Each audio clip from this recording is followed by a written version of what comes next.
大家好，我相信大家入嚟呢條片都係想了解一下泰妍嘅聲音能力。好多人都好鍾意泰妍嘅高音，但係點解泰妍嘅高音聽落特別有感覺呢？其實係因為佢有好多唔同嘅聲音武器。今日我哋嚟拆解佢嘅7種武器。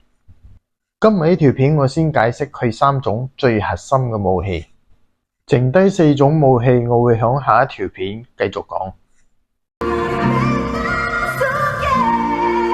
好多人都知泰妍嘅高音好強，但係點解佢把聲咁有衝擊力？其實佢有3種聲樂武器。武器1：情感型高音。好多歌手唱高音係為咗炫技術，但係泰妍嘅高音係為咗放大情緒。當佢唱到歌曲高潮嘅時候，聲音唔係單純變大，而係情緒被推到極限。你會聽到聲帶大又刻意嘅唔穩定，帶一點沙啞張力，有控制嘅破音感。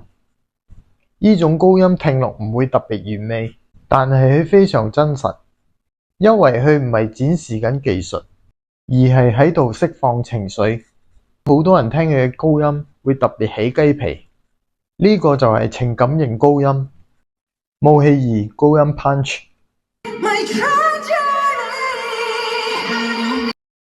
第二個武器係泰妍非常標誌性嘅能力，高音 punch。有啲歌手高音好高，但係衝擊力唔夠，聲音只係上咗去。但泰妍嘅高音好似係打出嚟嘅，佢嘅聲音特點，起音非常直接，共鳴非常集中，聲音穿透力好強。所以喺舞台上，就算喺大型嘅場館，佢嘅聲音依然可以直接打到觀眾。用高音嘅感覺就好似一拳打出嚟，乾淨有力，瞬間爆發。呢個就係 punch 型高音。武器3：輕柔渾聲。第3個武器其實好多人都冇留意到，但係呢個係泰妍非常之高級嘅能力之一。輕柔渾聲，其實呢種聲音嘅特點係好輕好柔，但情緒非常深，聽落嚟好似係輕聲講故事。呢種聲音其實係好難控制，因為佢需要非常精準嘅氣息控制，穩定嘅渾聲比例，細膩嘅情緒表達。如果控制唔好，聲音就會變得好虛。